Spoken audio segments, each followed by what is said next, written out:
the Isabella Stewart Gardner Museum heist. The night of March 18, 1990, would forever be etched into American crime history. Boston was still reeling from St. Patrick's Day celebrations. Streets were littered with beer bottles, the echoes of Irish folk songs drifted out of late-night pubs, and the air was thick with the afterglow of revelry. While most of the city slept off its holiday hangovers, two men dressed as police officers walked calmly into one of Boston's most cherished institutions, the Isabella Stewart Gardner Museum. By sunrise, what had occurred inside would become the largest art heist in history, a crime so audacious, so baffling, and so enduringly mysterious that it continues to baffle investigators and enthrall the public more than 3 decades later. Priceless masterpieces were stolen, never to be recovered. Today, they remain hidden, their absence leaving empty frames still hanging on the museum's walls as haunting reminders of what was taken. But to understand why this case struck such a nerve, and why the stolen works are considered treasures beyond value, you first need to understand the woman behind the museum and the strange, almost otherworldly aura that surrounded her collection. The vision of Isabella Stewart Gardner. Isabella Stewart Gardner was no ordinary woman. Born in New York in 1840, she grew up in a wealthy family and after marrying financier John Jack Gardner, settled in Boston. But Isabella was restless. She wasn't content to simply be a society wife. She was bold, eccentric, and hungry for culture at a time when women of her class were expected to remain proper and restrained. She traveled widely through Europe and Asia, immersing herself in art, music, and literature. She befriended artists and intellectuals. She shocked Boston's upper crust by wearing flowing, exotic dresses, by laughing too loudly, and by doing precisely what polite society told her not to do. But more than anything, Isabella was a collector. She acquired art not just for its beauty, but for its power, its ability to stir emotions and preserve history. By the late 1800s, she had amassed one of the most extraordinary private art collections in the world. Paintings by Rembrandt, Vermeer, Manet, Degas, and Titian. She didn't just want to store them in her home. She wanted to create a palace where the public could experience them the way she imagined. So she built it. Inspired by Venetian palaces she adored, Isabella constructed a museum in Boston's Fenway neighborhood. The Isabella Stewart Gardner Museum, opened in 1903, was unlike any other museum in America. It wasn't sterile or academic. It was intimate, mysterious, and atmospheric. Marble columns, dim lighting, lush gardens, and a careful arrangement of objects made visitors feel like they had stepped into a Renaissance dream. Isabella herself lived in an apartment on the museum's upper floor until her death in 1924. She left strict instructions in her will. Nothing in the galleries was to be moved, no additions were to be made, and the collection had to remain exactly as she left it. If the rules were broken, her estate could revoke the museum's endowment. This rigid rule would later turn into a haunting twist. When the heist left gaping voids in the collection, the museum had no choice but to keep the empty frames hanging in place. The night before. Fast forward to March 17, 1990. Boston was buzzing with St. Patrick's Day celebrations. For the museum staff, however, it was supposed to be an ordinary evening. 2 guards were scheduled for the overnight shift. 23-year-old Rick Abath, a laid-back art school dropout who often played in bands and was known for his nonchalant attitude, and a colleague who was far less memorable. Abath wasn't exactly the model of vigilance. He was known for propping doors open, letting friends sneak in after hours, and even throwing parties inside the museum after dark. For a museum containing billions of dollars in art, security was surprisingly lax. The Gardner Museum had only one entrance for staff and visitors. Once inside, guards had to do periodic patrol rounds through the museum's many galleries, pressing a button in each room to prove they had checked in. These patrols were logged by a security system. On this particular night, Abath would later make rounds that investigators would scrutinize with suspicion for decades to come. Boston police had been stretched thin by the St. Patrick's Day festivities. Bars and streets were chaotic, and if there was ever a night when an audacious crime could slip under the radar, this was it. 1:24 a.m. The arrival. At 1:24 a.m., a car pulled up to the side entrance of the museum. Two men dressed in full Boston police uniforms stepped out. Their vehicle even had flashing lights, convincing enough to look official in the dark of night. They walked up to the side door where guard Rick Abath was stationed. According to reports, the men told Abath they were responding to a disturbance call. One of them said, "We got a call about a disturbance on the grounds. You need to let us in." For Abath, who had been smoking a joint earlier in the shift and was hardly the model of alertness, the request seemed routine enough. He buzzed them in without hesitation. That single moment of trust would set into motion one of the most legendary crimes in modern history. Once inside, the officers asked Abath to step away from his desk. They claimed he looked familiar, suggesting they might have a warrant for his arrest. Before Abath could react, they ordered him against the wall, handcuffed him, and announced, "This is a robbery." Within minutes, the second guard arrived and was also subdued. Both guards were taken to the basement, where the thieves duct-taped their hands, feet, and heads, leaving them bound and helpless. The robbery begins. With the guards neutralized, the thieves had free rein, and they weren't rushed. They spent 81 minutes inside the museum, a staggering amount of time for a crime of this magnitude. First, they headed straight for the Dutch Room, one of the museum's most valuable galleries. There, they brutally removed Rembrandt's The Storm on the Sea of Galilee, his only known seascape, slicing it from its frame with a razor blade. They also took A Lady and Gentleman in Black, another Rembrandt, and Landscape with an Obelisk, a work by Govert Flinck, a student of Rembrandt. Nearby hung Johannes Vermeer's The Concert, one of only 34 known works by the Dutch master. The thieves ripped it from the wall as well. Today, this single painting is valued at over $200 million. In the same room, they grabbed a small self-portrait etching by Rembrandt and an ancient Chinese bronze beaker. But strangely, they ignored priceless works nearby, including a Michelangelo drawing and Botticelli's The Story of Lucretia. Next, they moved to another gallery, taking 5 Degas drawings and a rare finial shaped like an eagle from the top of a Napoleonic flagpole. From yet another room, they seized Edouard Manet's Chez Tortoni. When the thieves finally departed at 2:45 a.m., they had taken 13 works of art. The total estimated value, over $500 million, making it the largest art theft in history. The discovery. The next morning, museum staff arrived to find the side door ajar. The guards were missing. Inside, the sight was surreal. Empty frames hanging on the walls, masterpieces gone. The museum's alarm system had recorded strange blips during the night, but no one had responded. In the basement, police found the guards bound and terrified. Rick Abath later described how he had assumed the men were real officers. His casual attitude and lack of resistance would make him a perpetual figure of suspicion. News spread rapidly. Reporters swarmed the museum. The art world was stunned. The FBI quickly became involved, launching one of the most extensive investigations in its history.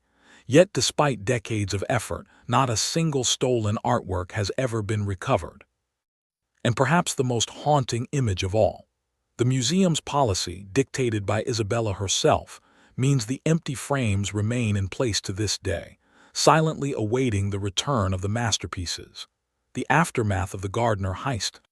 When Boston awoke on the morning of March 18, 1990, it did not yet know that history had been made.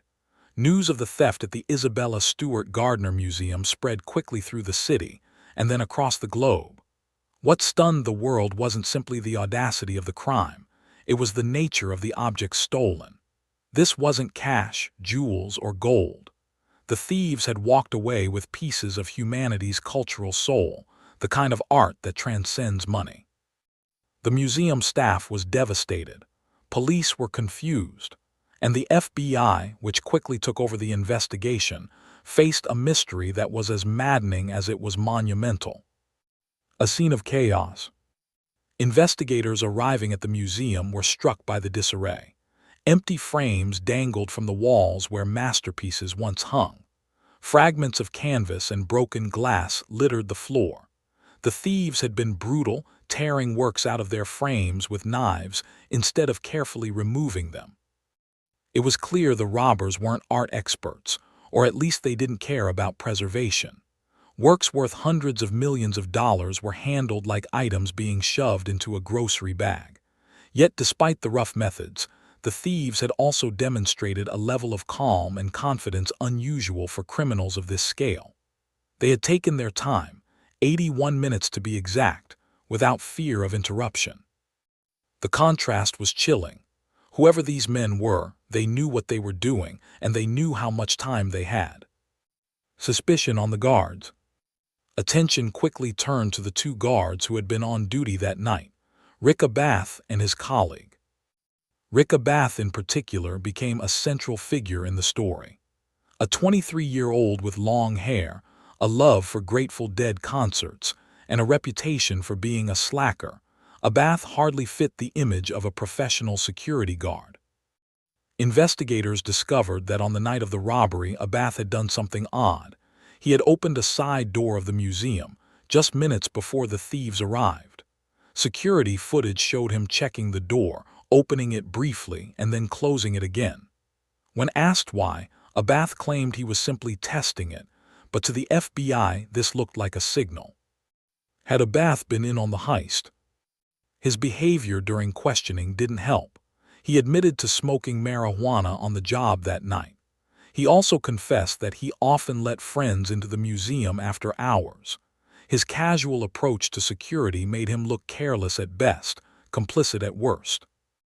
The other guard, while less colorful, also came under scrutiny. Why hadn't either of them sounded an alarm? Why hadn't Abath verified the officers' identities before letting them in? For years, suspicion would hover over Rick Abath. Though never charged, his name remains forever tied to the Gardner heist. Some investigators believe he may have been duped into helping unknowingly. Others think he was an active conspirator who never expected the crime to explode into such a massive case. The FBI takes over. Because the value of the stolen art was so immense, the case immediately became federal. The FBI launched what would become the largest art theft investigation in history. Agents began by canvassing known art thieves in the Boston area. At the time, the city was riddled with organized crime activity, with the Irish mob, the mafia, and countless smaller gangs all vying for dominance. The idea that such a major theft could occur without mob connections seemed unlikely. But as the FBI interviewed suspects and informants, one frustrating fact became clear. No one seemed to know where the paintings had gone. The works had vanished as if into thin air. The black market myth.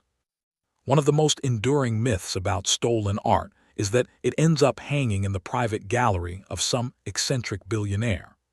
Hollywood films have reinforced this fantasy for decades. The idea of a mysterious tycoon sipping wine while admiring a stolen Rembrandt in his secret mansion.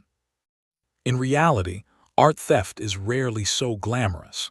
Stolen masterpieces are nearly impossible to sell on the legitimate art market. Their notoriety makes them instantly recognizable, and any attempt to auction or display them would result in immediate recovery. Instead, stolen art is often used as a form of criminal currency. Paintings can be traded for drugs, weapons, or even used as collateral for loans between crime syndicates. In many cases, the artworks are stashed away for years, their owners hoping to use them someday as bargaining chips for reduced prison sentences. This possibility haunted the Gardner case. If the paintings had been moved into the underworld of organized crime, recovering them would require penetrating a network of criminals who had no reason to cooperate with law enforcement. Early suspects, the mob connection. Investigators quickly began to suspect that the heist was connected to the Boston Mafia. In 1990, the Patriarca crime family controlled much of the city's underworld. The mob had connections to drug trafficking, loan sharking, and extortion, and art theft would not have been outside their skill set. One name that surfaced repeatedly was Carmelo Merlino, a low-level mobster who ran an auto repair shop. Informants told the FBI that Merlino had boasted about planning a big score before the heist. Afterward, he allegedly hinted at connections to the stolen paintings. But despite surveillance and wiretaps, investigators never found hard evidence tying Merlino to the crime. He would eventually die in prison in 2005, his secrets, if he had any, buried with him. Another lead pointed toward two Boston-area criminals, Bobby Donati and Bobby Garrett. Both had ties to organized crime, and both were known to be involved in art theft. Donati in particular was said to have been desperate to curry favor with mob bosses at the time of the heist. But here, too, the trail went cold. Donati was murdered in 1991, his body found in the trunk of a car. Garrett later died of cancer in 2004. With their deaths, whatever knowledge they might have had about the Gardner paintings vanished. The empty frames. While investigators chased leads, the museum itself became a chilling monument to the crime. Because of Isabella Stewart Gardner's will, nothing in the galleries could be altered. That meant the empty frames, once home to masterpieces, had to remain on display. Visitors found the site eerie. Where once hung Vermeer, the concert, only an outline of dust and an empty frame remained. The Rembrandt seascape was gone, replaced by a gaping void. The emptiness seemed almost more powerful than the paintings themselves, a ghostly reminder of absence. The decision to leave the frames in place became one of the most iconic aspects of the case.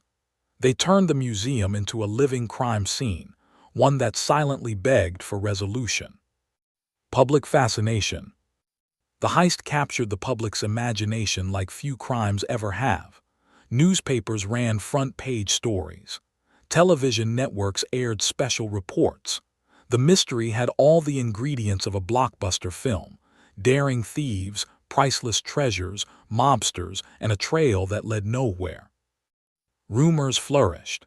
Some claimed the paintings had been smuggled overseas to Europe or the Middle East. Others believed they were hidden somewhere in Boston, stashed in a basement or warehouse. A few whispered that corrupt officials were covering up the truth. The FBI publicly declared that they were confident they knew who was responsible. But privately, agents admitted they had little to go on. Without the paintings themselves, prosecutions would be nearly impossible. The pressure mounts. As months turned into years, the pressure on investigators grew. The Gardner Museum offered a reward for information leading to the return of the artworks. Initially, the amount was $1 million, later raised to $5 million, and eventually $10 million, the largest reward ever offered for stolen art. But despite the staggering sum, no credible tips emerged. Instead, the reward attracted con men, fortune tellers, and countless false leads. Everyone seemed to have a theory, but no one had the paintings. For the museum staff, the pain was ongoing. Each day, visitors asked the same questions. When would the paintings be found? Would they ever come back? The staff could only shrug, as baffled as anyone else. A crime without end. By the mid-1990s, the Gardner heist had already entered legend. Yet the investigation continued relentlessly. FBI agents pursued leads across the country, from New England to Florida, from New York to Philadelphia. They traveled overseas, chasing rumors in Europe and Japan. They interrogated mobsters, thieves, and art dealers. But the paintings remained missing. And as years went by, one chilling possibility grew stronger: that some of the masterpieces might never be recovered. that they could have been destroyed, lost in criminal dealings, or left to rot in a forgotten hiding place. The thought was almost unbearable. Humanity had lost works of irreplaceable genius, stolen in the dead of night and swallowed by the shadows of crime. But for the FBI, for the museum, and for the public, hope remained. Somewhere, hidden in a basement, a storage locker, or a criminal's vault, the Gardner treasures might still exist, waiting to be found. The hunt for the Gardner thieves. By the mid-1990s, the Isabella Stewart Gardner Museum heist had already become a living legend. The FBI, art crime experts, journalists, and even ordinary citizens were all obsessed with the mystery. Where had the masterpieces gone? Who had the audacity and skill to pull off the largest art theft in history and vanish without a trace? Every lead seemed to point back to one world: organized crime. In Boston, New England, and beyond, whispers spread that the Gardner paintings had passed through the hands of mobsters, drug dealers, and art thieves. But like smoke, the evidence slipped through investigators' fingers. A city ruled by crime. To understand the investigation, one must understand Boston in 1990. The city was a battleground for crime families. On one side was the Patriarca crime family, an extension of the Italian-American mafia that controlled much of New England. On the other was the Irish mob, led by the infamous Whitey Bulger. Add to that dozens of small-time gangs, drug operations, and thieves of every caliber, and Boston was a powder keg of criminal energy. The Gardner heist didn't happen in a vacuum. It happened in a city where powerful men used violence and intimidation to control entire neighborhoods, where the police often looked the other way, and where the FBI itself was entangled in messy relationships with informants and gangsters. If someone wanted to pull off a heist of this magnitude, Boston in 1990 was fertile ground. The inside job theory. The FBI never fully cleared the guards from suspicion, especially Rick Abath. His odd behavior the night of the heist, opening a side door just minutes before the thieves arrived, remained a red flag. Abath claimed he was simply testing the alarm system, but to investigators it looked like a signal. Perhaps he had been coerced, perhaps he had been bribed, or perhaps he was simply reckless. Still, as the years went by, the FBI leaned more heavily toward organized crime being the true culprit. The thieves, after all, had targeted specific works but ignored others. This suggested not random burglars, but men with orders. Bobby Donati and Bobby Garrett. Two names became central to FBI theories: Bobby Donati and Bobby Garrett. Donati was a career criminal with a reputation for violence. He was also known for dabbling in art theft. At the time of the Gardner heist, Donati was believed to be under pressure to gain favor with the mafia. Some investigators believe Donati may have orchestrated the robbery as a bargaining chip, planning to use the paintings to negotiate with mob bosses.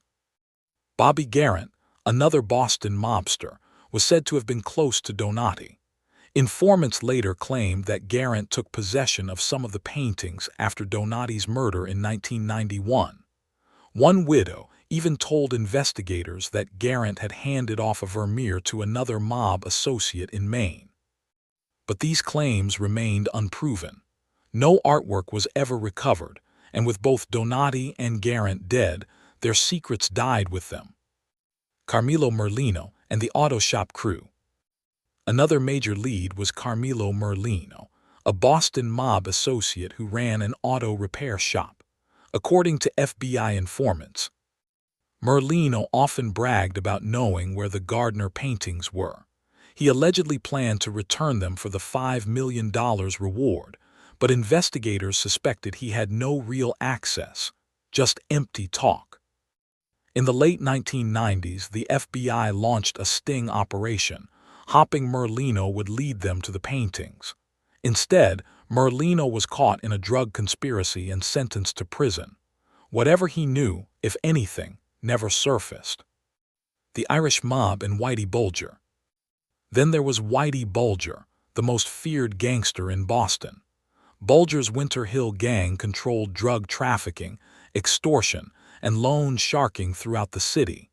He was also an FBI informant, protected by corrupt agents who let him operate with near impunity. Rumors swirled that Bulger's crew had orchestrated or profited from the Gardner heist. Some believed the paintings had been smuggled through Bulger's network, possibly sent overseas.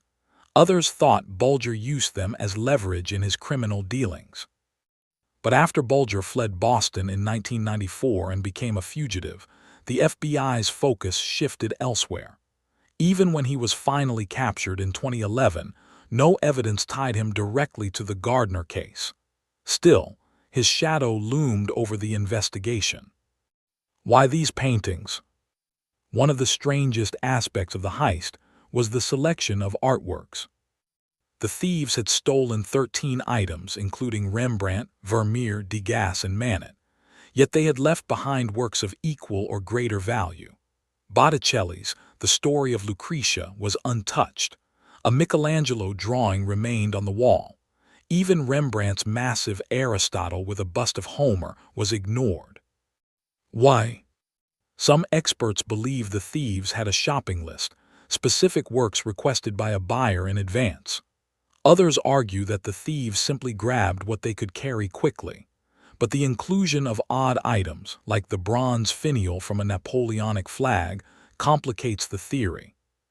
To this day, no one knows whether the thieves had a sophisticated plan or simply made chaotic choices. FBI struggles and false leads. Through the 1990s, the FBI followed hundreds of leads. Paintings were rumored to be in warehouses, attics, or shipping containers. Some leads pointed to Philadelphia, others to Florida, and some to Europe. At one point, investigators even searched a warehouse in Brooklyn, convinced the paintings had been stored there. Nothing was found. Another tip claimed the Vermeer had been buried in a field in Connecticut. Again, nothing. Each false lead drained resources and morale. Agents admitted privately that they were chasing shadows. The informants. In the underworld, everyone talks. The FBI leaned heavily on informants, many of whom dangled promises of access to the paintings in exchange for reduced sentences. But time and again, these turned out to be lies. One notorious informant claimed he had seen the storm on the Sea of Galilee hanging in a mobster's apartment. Another swore the Degas sketches had been smuggled to South America, but no hard proof ever surfaced. The paintings remained missing, and the FBI was left questioning whether they had been destroyed or hidden so well they would never be found. A global mystery. By the late 1990s, the Gardner heist had taken on an international flavor. Interpol was notified. Art recovery experts in Europe kept their ears open. Theories emerged that the paintings had been smuggled to Ireland, traded for weapons during the Troubles. Others suggested they were in Japan, bought by Yakuza bosses. But none of these claims were verified.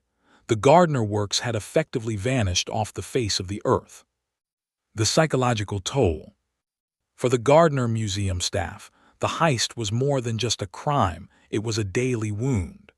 The empty frames were both a symbol of loss and a constant reminder of failure.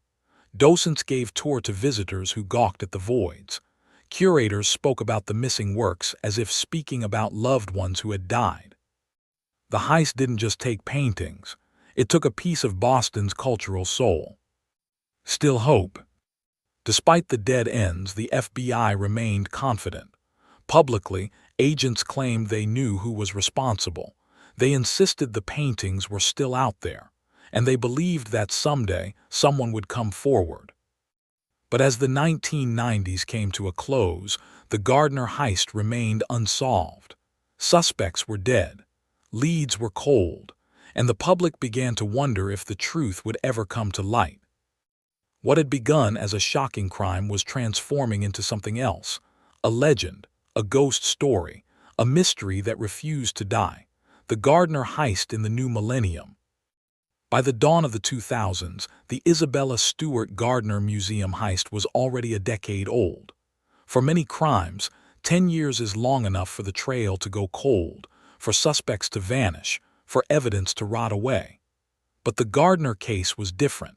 Instead of fatting, it only grew larger, more legendary, and more complicated with each passing year. The FBI was under immense pressure. The museum was still missing 13 irreplaceable works of art, and the public wanted answers. Every anniversary of the crime brought fresh headlines, fresh speculation, and fresh embarrassment for investigators. How could the most powerful law enforcement agency in the United States fail to solve the biggest art heist in history? The 2000s brought sting operations, mob crackdowns, bizarre conspiracy theories, and tantalizing rumors of the missing masterpieces. But for every step forward, the case seemed to take 2 steps back. The sting operations. The FBI knew by now that traditional detective work wasn't enough. The Gardner paintings weren't going to show up at a pawn shop. They weren't going to be auctioned off at Sotheby's. Whoever held them knew their value wasn't monetary, it was leverage. So the FBI set up sting operations, hoping to lure criminals into revealing the location of the paintings. One such operation targeted Carmelo Merlino, the mobster who had run an auto repair shop in Dorchester. Merlino had long been rumored to have access to the Gardner art. He was caught on wiretaps boasting that he could return the works in exchange for the $5 million reward. But when the FBI closed in, the truth came out. Merlino didn't have the paintings. He was bluffing, using the heist as a bargaining chip to elevate his status. He was ultimately sentenced to prison on unrelated drug charges, and whatever knowledge he had, if any, died with him when he passed away in 2005, Bobby Donati's shadow. Even though Donati had been murdered just a year after the heist, his name refused to die. Informants continued to tell the FBI that Donati had been central to the robbery, possibly orchestrating it as a way to gain influence with mob bosses. One story claimed that Donati had hidden some of the paintings shortly before his death, passing them along to his associates. If true, that meant the masterpieces could still be stashed in some forgotten location, a storage unit, a basement, even a hole in the ground. The FBI searched properties connected to Donati's associates. They turned over warehouses, garages, and homes. Nothing. A widow's revelation. A breakthrough seemed possible in 2002, when the widow of mobster Bobby Garrett told investigators that her husband had once given a stolen Vermeer to another criminal in Maine. This was explosive news. If true, it meant the paintings had survived at least into the late 1990s. The FBI zeroed in on the alleged recipient, Robert Gentile, a Connecticut mob associate with a reputation for quiet cunning. Gentile was in his 70s by the time the FBI approached him. He denied everything, but agents believed he was hiding information. In 2012, they raided his home and found secret ledgers suggesting ties to the Gardner art. Dogs trained to detect the smell of aged canvas even alerted in his backyard, hinting that paintings might once have been buried there. But again, no art was recovered. Gentile insisted until his death in 2021 that he knew nothing about the heist. Some agents believed him. Others thought he took the secret to his grave. The museum's growing desperation. Meanwhile, the Gardner Museum itself was evolving. In the early 2000s, it began major renovations, expanding its galleries and modernizing its facilities. Yet through all the changes, Isabella Stewart Gardner's will still held firm. Nothing inside the original building could be altered. The empty frames remained on display, haunting and defiant. For visitors, they became the museum's most famous attraction. Tourists from around the world came not just to see Gardner's collection, but to gaze at the voids left behind by the heist. To many, the museum felt cursed, frozen in time, waiting for a miracle. The theories multiply. As the case dragged on, the lack of progress fed a cottage industry of conspiracy theories. Everyone had an idea of where the paintings might be. Some claimed they were hidden in Ireland, traded for weapons by the IRA during the Troubles. Others swore they were in Japan, hanging in the private collection of a Yakuza boss. A popular theory suggested they had been stashed in Philadelphia, where mobsters supposedly used them as collateral for drug deals. A darker possibility, that some of the paintings had been destroyed, either accidentally during storage or deliberately to cover up the crime. Each theory had its believers. Each theory was impossible to prove. The $5 million reward. The museum continued to dangle a reward, raising it over time until it reached $5 million, later doubled to $10 million, the largest reward ever offered for stolen art. The reward brought waves of tips, but most were dead ends. Psychics claimed visions of the paintings. Prisoners sent letters insisting they could make a deal. One man even claimed he had buried the works in his backyard, only for the FBI to find nothing. The sheer volume of false leads created a problem of its own. Investigators wasted enormous resources chasing fantasies, while the real trail grew colder. The human toll. By the mid-2000s, many of the original suspects were dead. Bobby Donati had been murdered. Bobby Garant succumbed to cancer. Carmelo Merlino died in prison. Even informants who once claimed to know the truth were passing away, their stories going with them. For the FBI agents assigned to the case, it was a grind. Careers were spent chasing the Gardner ghosts. Some agents retired without answers. New generations took over, inheriting a case that had already frustrated their predecessors. The psychological weight was immense. To lose art like Rembrandt's The Storm on the Sea of Galilee or Vermeer's The Concert wasn't just a crime. It was a wound to humanity itself. Every year that passed without recovery felt like another nail in the coffin of hope. The conspiracy theories go public. By the late 2000s, the Gardner heist was no longer just a crime story. It was pop culture. Books were published, documentaries aired, and websites sprang up dedicated to solving the mystery. One popular theory claimed the FBI itself had botched the investigation, perhaps deliberately, to protect informants like Whitey Bulger. Another argued that the museum had been targeted because of its lax security, making it a test run for a larger heist that never happened. None of these theories could be proven, but they added fuel to the legend. The Gardner heist was no longer just a crime, it was folklore. A case that wouldn't die. By 2010, the Gardner heist had officially outlived its statute of limitations. No one could be charged for the theft itself anymore. Only possession of the stolen art remained a prosecutable crime. This shift changed the FBI's strategy. They began publicly appealing not just to criminals, but to their families. If you know where these paintings are, they said, you can come forward without fear of prosecution for the theft. The hope was that aging gangsters, or their widows, sons, or daughters, might finally reveal the truth. But still silence. The haunting question. As the first decade of the 21st century ended, the Gardner heist remained exactly where it had begun, a mystery. No paintings recovered, no suspects charged, no resolution. Yet the allure had only grown.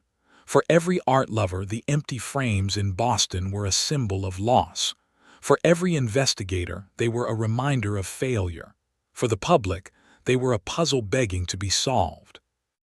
And for the thieves, if they were still alive, it was the perfect crime. The Gardner heist in the 2010s, a case reborn. By the time the calendar turned to 2010, the Gardner Museum heist had become more than a crime. It was a legend. 2 decades had passed since the masked men walked out of the museum with $500 million in art, and the world was no closer to knowing their identities or the fate of the masterpieces. But the story was about to get louder. The FBI makes a bombshell announcement. In March 2013, on the 23rd anniversary of the heist, the FBI held a highly anticipated press conference in Boston. The media packed the room, hoping for the announcement everyone had been waiting for, the recovery of the art. That didn't happen. Instead, officials revealed something shocking. They believed they knew who had committed the heist, not just vague suspects, actual names. The thieves, the FBI declared, were members of a criminal organization based in New England and Connecticut. They didn't release the names publicly, citing ongoing investigations, but it was the closest the world had come to a solution. Even more intriguing, the FBI claimed the stolen paintings had been moved through Philadelphia and Connecticut in the years following the crime. This announcement electrified the public. For the first time, it seemed possible that the art might still exist, hidden in private hands. The reward jumps to $10 million. The museum responded by doubling its offer, $10 million for information leading to the return of the works. It was the largest private reward in history. But with a bigger reward came a bigger flood of false leads. Self-proclaimed psychics, jailhouse snitches, and opportunistic con men all claimed to have information. Most were quickly dismissed. Still, the possibility that the paintings were out there, intact, kept hope alive. Robert Gentile and the FBI. The man at the center of the investigation in the 2010s was Robert Gentile, the aging mob associate from Connecticut. The FBI had long suspected that Gentile was a link to the Gardner art. His ties to Bobby Garrett and Bobby Donati, both dead, made him one of the last living connections to the original suspects.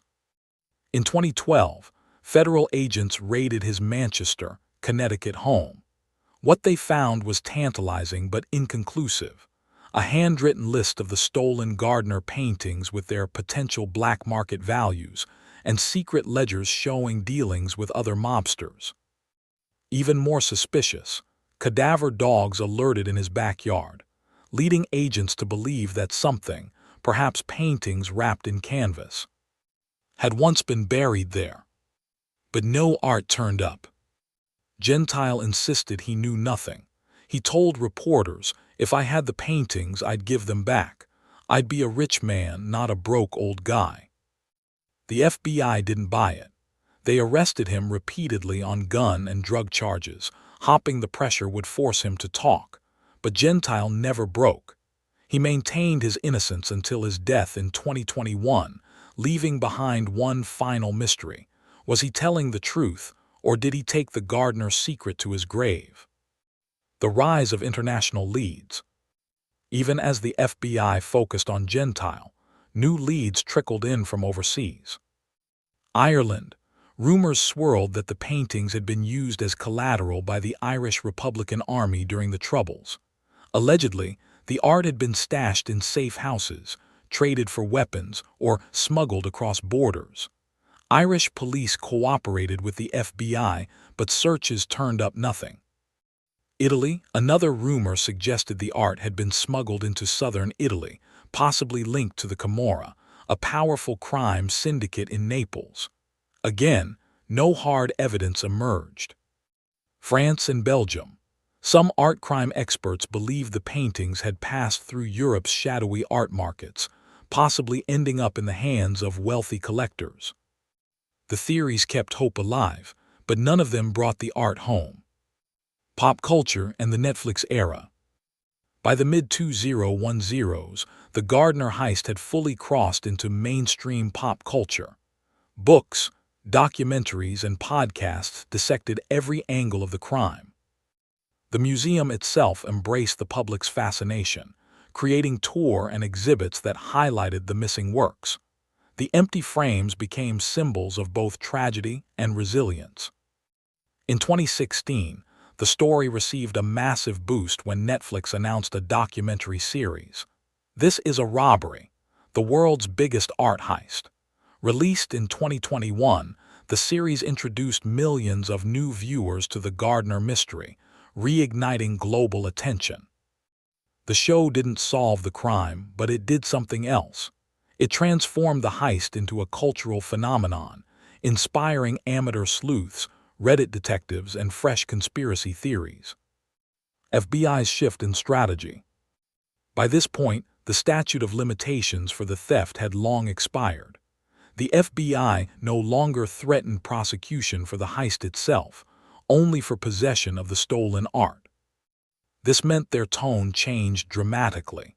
Instead of hunting the thieves, the Bureau began appealing to their families. The thieves were likely dead by now, but perhaps their children or widows knew something.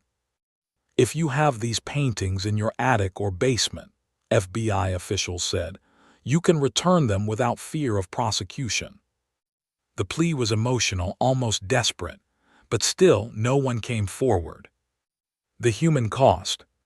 The 2010s also underscored how much time had passed. Many of the original investigators had retired. Witnesses had died. Suspects like Carmelo Merlino, Bobby Donati, and Bobby Garrett were long gone. Even Gentile, the last major suspect, was an old man by the decade's end. The window for recovering the paintings intact was shrinking. Every year raised the same haunting question. What if the art had been destroyed? Could humanity ever recover from the permanent loss of Rembrandt's Only Seascape or Vermeer's The Concert, considered one of the greatest missing works in the world? The Gardner Museum's enduring symbol. Despite the setbacks, the Gardner Museum refused to let the heist define it.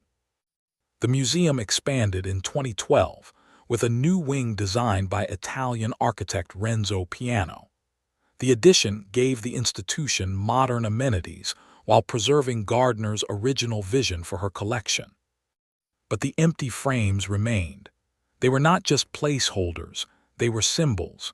They reminded visitors of what was lost, yes, but also of what was worth fighting to recover. The legend grows stronger. By the close of the 2010s, the Gardner heist had achieved mythical status. It was no longer just a crime. It was a story told around the world, a riddle with no answer, a puzzle unsolved after nearly 30 years. The FBI's 2013 announcement proved the thieves had been real, flesh-and-blood criminals, not shadowy phantoms. But without the art, the legend continued to grow. And as the world entered the 2020s, one question burned hotter than ever.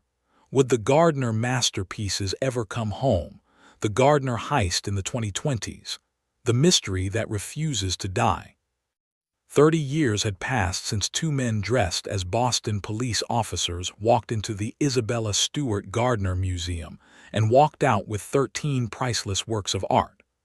By the dawn of the 2020s, the heist was no longer just Boston's mystery or even America's, it was the world.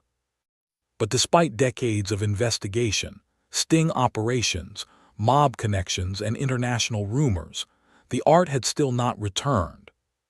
The question now wasn't just who stole the paintings. It was more haunting. Will they ever be seen again?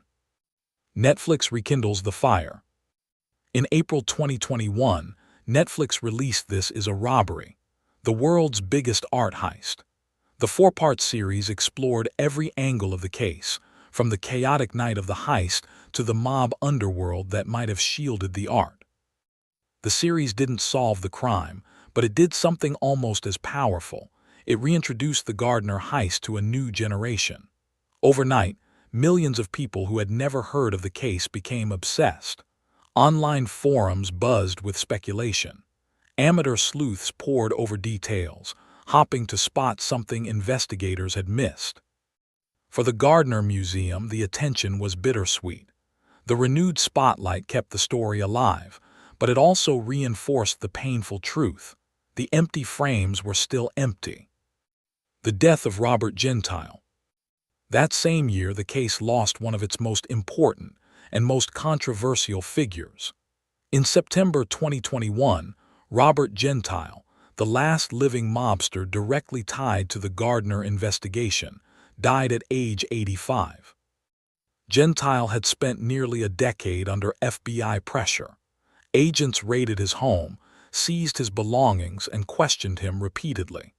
They believed he was the final link in the chain, the man who might know where the art had gone. But Gentile never cracked.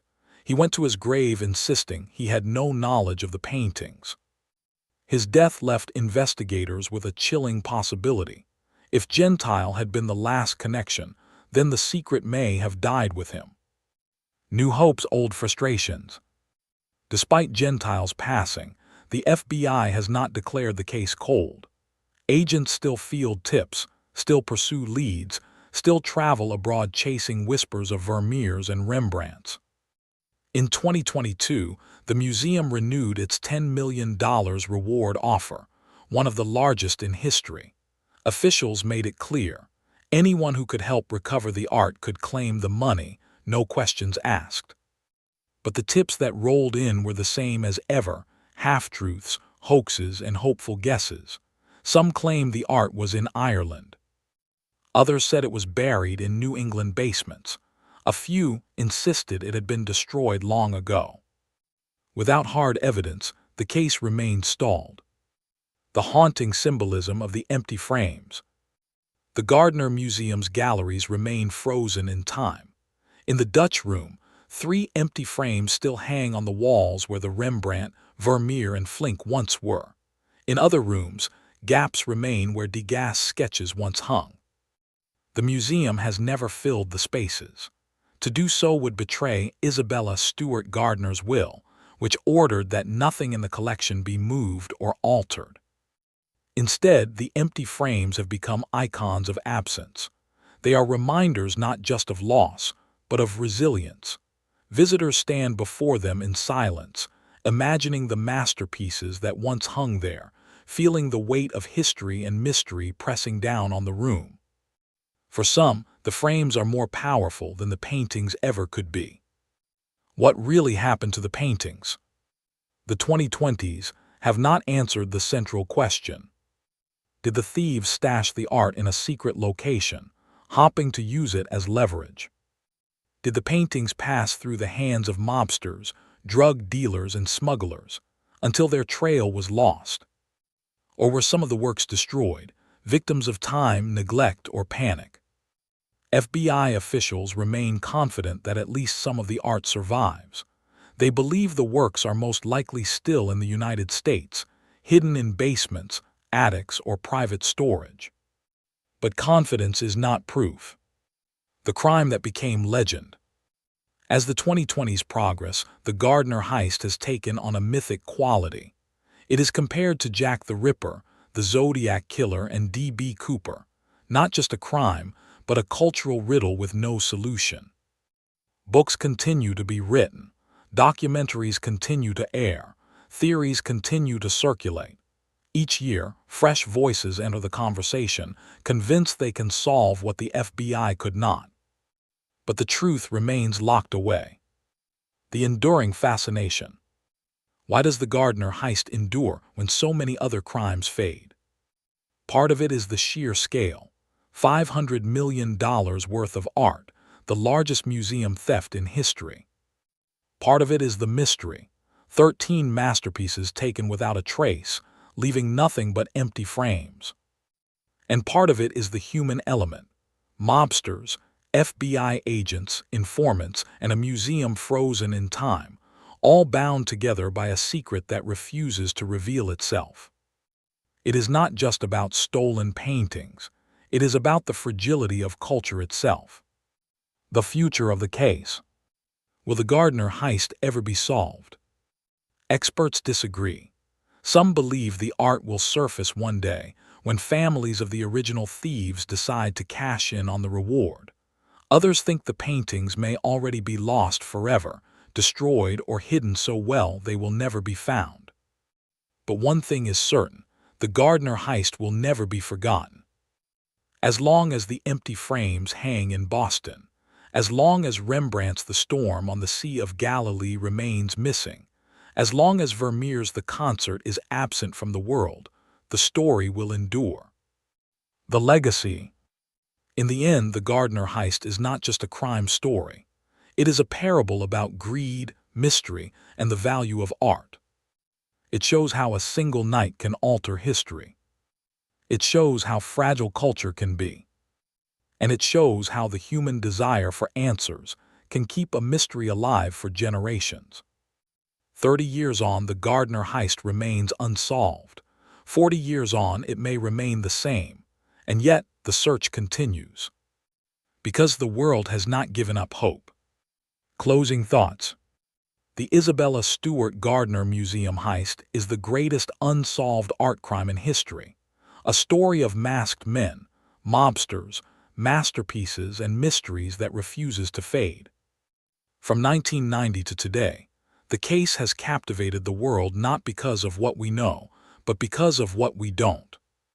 The paintings may one day return, or they may remain lost forever. But until that answer comes, the Gardner heist will live on, not just in Boston, not just in art circles, but in the imagination of the entire world.